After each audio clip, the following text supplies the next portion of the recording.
Hello friends, welcome and welcome back here. Today we are going to be making this beautiful baby girl dress. This is for a 6 year to 7 year old girl. It has a zipper at the back and I used facing to turn the neckline and armhole. It also has this beautiful flower design right here and ruffle detail at the lower part. This was super fun to make and I know you're going to enjoy it just as I did.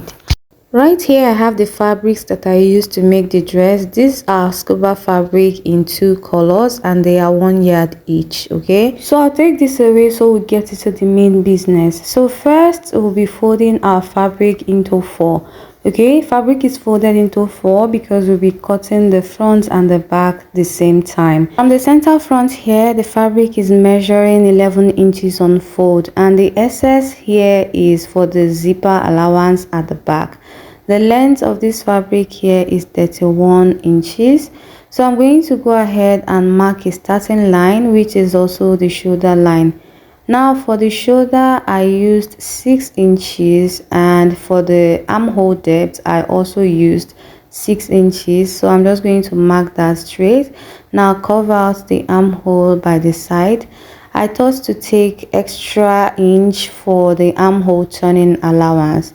So for the chest I used 7 inches and then I'm going to just cover out the armhole like so.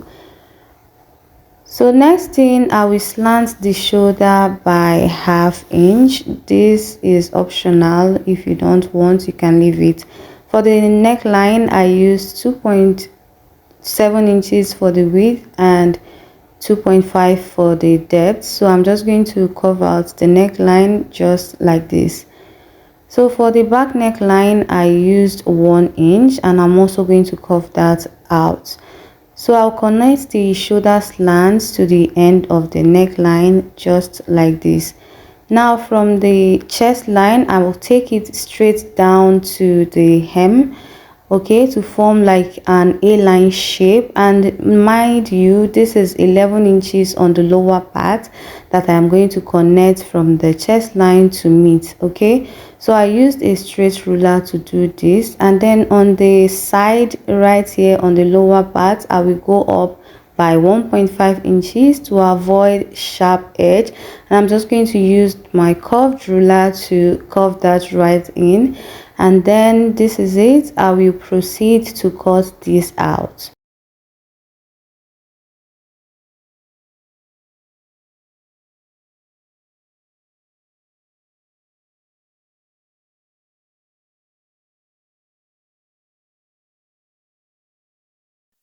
Please take a moment to like this video and subscribe to our channel if you're yet to do so. Thank you so much.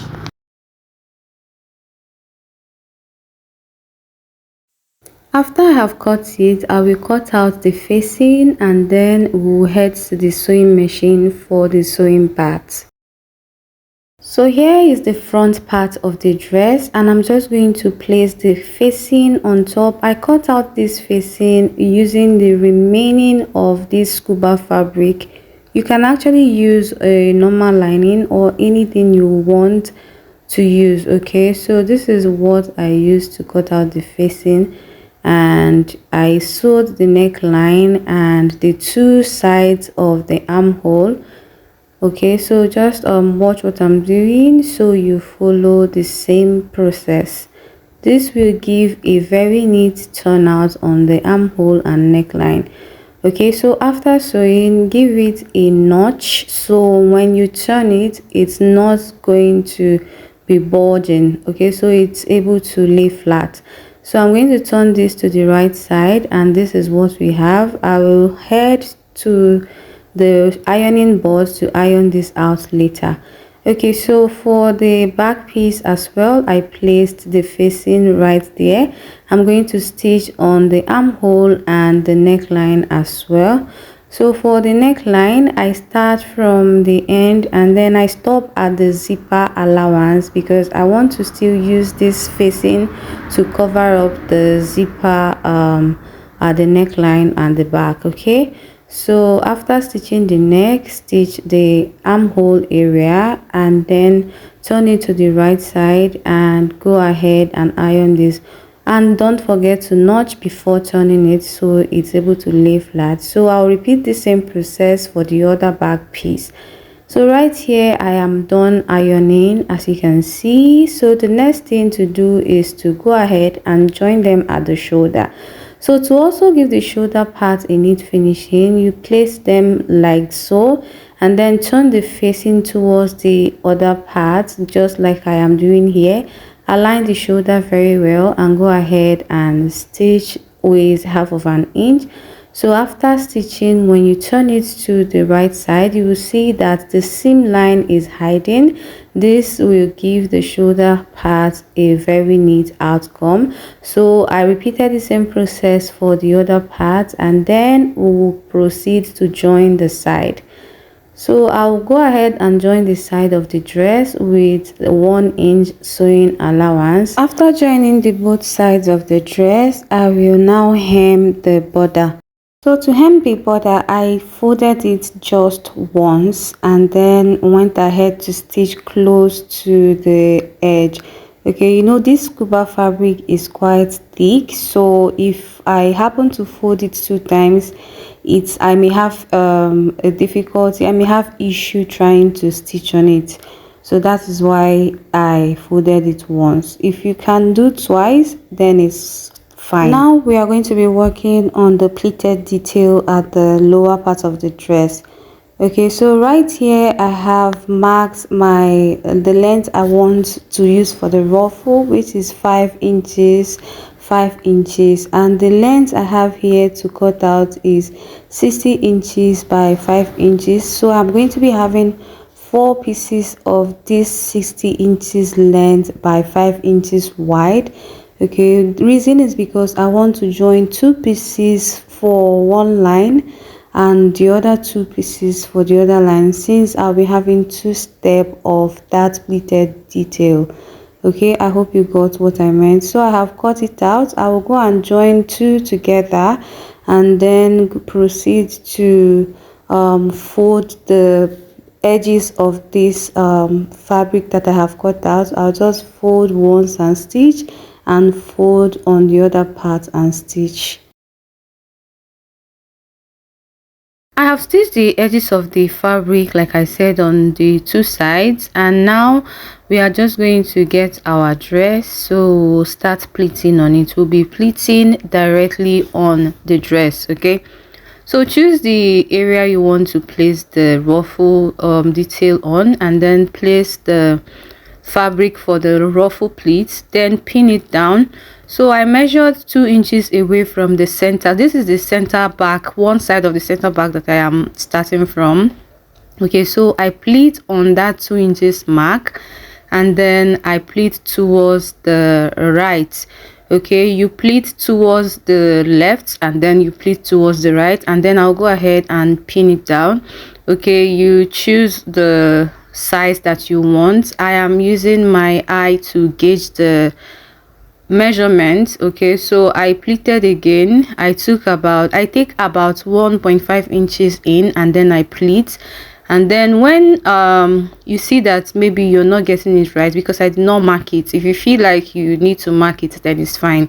But me, I just went ahead to be pleating and pinning down. Okay, if you actually want the size of the pleat to be bigger or smaller, you can go ahead and do that. This is based on preference and of course the volume of the amount of fabric that you have with you. So for me, I used 1 yard of scuba fabric. This blue one that I am pleating on the pink is 1 yard. I used 1 yard, and the pink one also I used 1 yard. So it takes a lot. It really takes a lot. I used 1 yard of the scuba fabric, both for the pleated detail on the lower part and the flower on the center front of the dress. Okay, so go ahead and continue pleating. After you're done, you stitch on the center of these pleats. Okay, you stitch on the center. That's how you hold it down. So this is the second layer of the pleats. I will place it directly after the first one. You can move it up a bit if you want enough space in between, but this is where I placed mine. I placed it exactly below, on top of the first one that I did. So continue pleating on this second one. I also gave 2 inches away from the center back, and then I started pleating. Okay, you can take in 1.5 inch as you pleat, or take in 1 inch. You can actually take in 1/2 inch, it depending on how bulky you want the pleat to, appear. When you get to the side joining on the dress, be sure to spread it out so the joining allowance is not folded underneath. Okay, so keep pleating until you get to the end of the center, the other part of the center back. Then I cut out this little excess that I have here. So to hold down the pleats, all you need to do is to run a stitch on the center of these pleats, and that is how you secure them to the dress. Okay, so I run a stitch from one part to the other end part. Okay, so the next thing we are going to do now is to go ahead and take out the pins. I removed the pins. I actually stitched them down before removing the pins, so it will not I will not have to start all over again pleating. So I'll go ahead to fix the zipper. Right here you can see me pinning down the zip on the dress. Just go ahead and pin it down. It's easier to stitch on a zipper when you have pinned it, so it doesn't move unnecessarily. So when you pin down the zipper, you go ahead and stitch very close to that zipper line that is always on the zipper. Okay, so I stitch on one part of the zipper, and then I'll go ahead and pin the other side. I will have to open it up and pin, then I will close it and stitch on it. It is easier to stitch when the zipper is closed. Okay, so I'll go ahead and run the stitch from the end to the beginning. Make sure that you are aligning the zipper quite well so that everything is aligned. Okay, so after fixing the zipper, cut it out. Now I'll go ahead to close the center back, the lower part of the center back. So I went up by about 2 inches from where the zipper stitch ended, and then I'm going to back stitch on that point. Please make sure you move the zipper away. Okay, move the zipper away so you don't stitch on top of it. Then I'll go ahead and stitch from that point to the end. Now when you get to where this pleated ruffle print is, make sure you align it properly so nothing is stuck inside while it is supposed to be outside. I hope you got that. So after stitching, you cut out all threads. Make sure there is no thread littered on the dress. So I will turn it to the right side now, and this is what it looks like.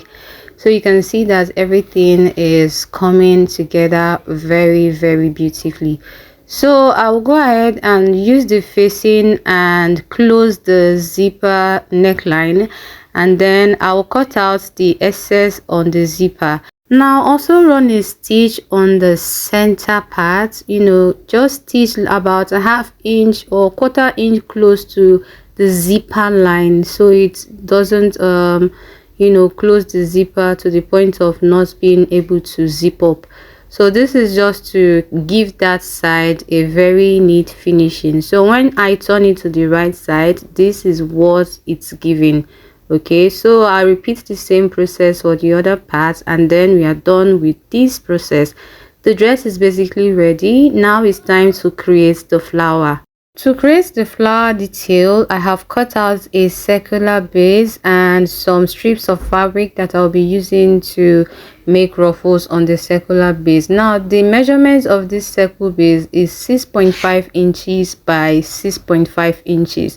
I used a circular object to trace out the shape. The measurement for these strips of fabric is 2.5 inches. The bigger ones are 2.5 inches, while I have this smaller one here at 1.5 inches. Okay, so I'll be using the smaller one to create a rose at the center. So now we'll begin creating the ruffle on this circle.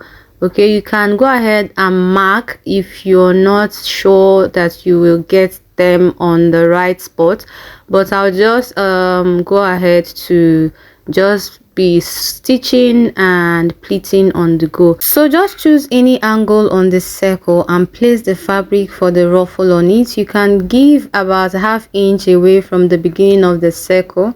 So once you place the fabric, all you need to do is to pleat and stitch. You pleat and stitch. Okay, keep running the stitch around the circular base. Okay, so you need to be moving the circle base to align to the machine needle. All right, so this is not difficult at all. Just watch what I'm doing. I'm sure you get it. This is very easy.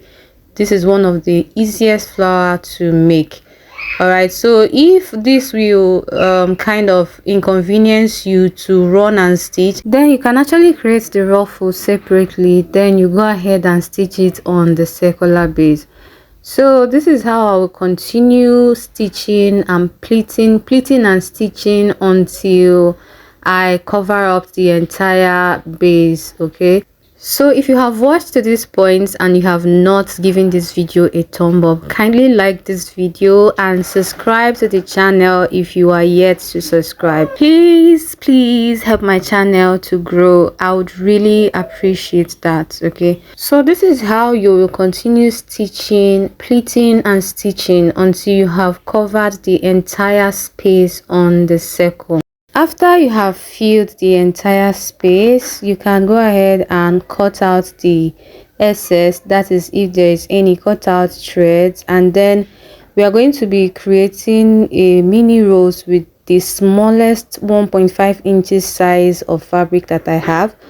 Okay, so get a needle and thread. Now curve the edge of this fabric and start rolling it in this manner. Okay, you roll and then you use needle and thread to tack on the bottom part. Okay, tack it to hold it in place so it doesn't loosen.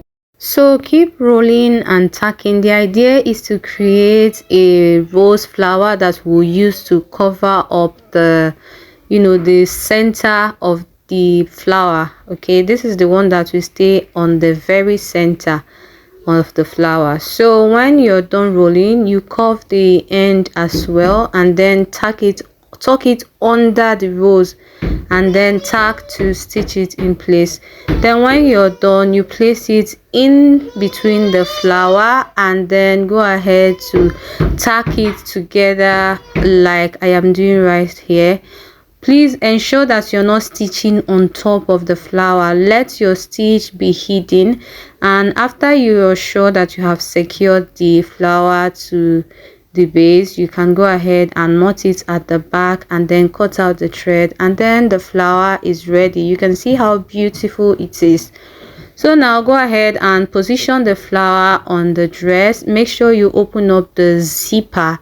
Okay, open up the zipper on the dress so that you'll be able to relax the front part of the dress. Now go ahead and run a stitch around. You can tack it if you want, but this process is actually the one that will give it more secure, that will secure it more on the dress. Once you are sure that you have properly stitched the flower to the dress, you can go ahead and cut out the thread. Now you can see how secured this flower is. Nothing will ever make this flower fall off on this dress. So this is it for today's tutorial. I hope you enjoyed watching. Please like and subscribe to my channel. Thank you.